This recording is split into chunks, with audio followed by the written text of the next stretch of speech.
اما بعد، محترم و مشفق اساتذہ اکرام، عزیز دوستوں اور ساتھیوں، آج کی اس محفل میں درود شریف کی فضیلت کے عنوان پر مختصر تقریر کرنا چاہتا ہوں۔ امید کہ آپ میری ہمت افزائی فرمائیں گے۔ عزیز دوستوں، اللہ تبارک و تعالی اپنے کلام پاک میں ارشاد فرماتا ہے، ان اللہ ملائکتہ یصلون علی النبی یا ایھا الذین آمنوا صلوا علیہ وسلموا تسلیما، کہ بے شک اللہ اس کے فرشتے نبی پاک صلی اللہ علیہ وسلم پر درود بھیجتے ہیں۔ اے ایمان والو، تم بھی رسول پاک صلی اللہ علیہ وسلم پر درود بھیجو۔ جب یہ آیت نازل ہوئی تو صحابہ کرام نے عرض کیا، یا رسول اللہ، ہم تو سلام ملاقات کرتے ہیں، لیکن ہم آپ پر درود کس طرح بھیجیں اور اس کا طریقہ کیا ہے؟ جواب ہے، نبی کریم صلی اللہ علیہ وسلم نے ارشاد فرمایا کہ یوں کہو، اللہم صلی علی محمد وعلی آل محمد کما صلیت علی ابراہیم وعلی آل ابراہیم انک حمید مجید۔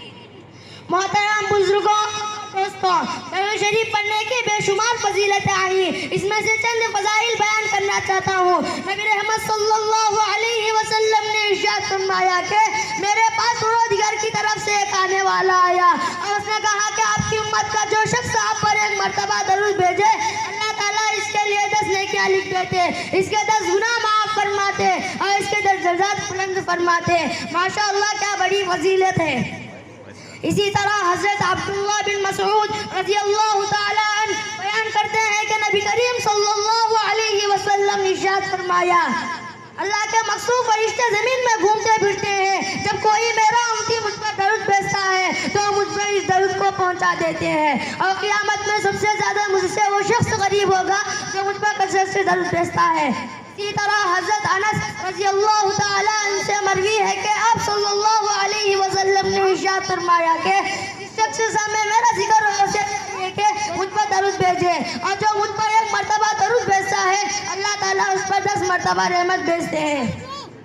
محترم حضرات، درود ایک دعا ہے، درود ایک وظیفہ ہے، درود ایک ذکر ہے، درود ایک ہدیہ اور تحفہ ہے۔ علماء اکرام فرماتے ہیں کہ درود شریف میں سب سے افضل درود ابراہیم ہے جو نماز میں پڑھا جاتا ہے۔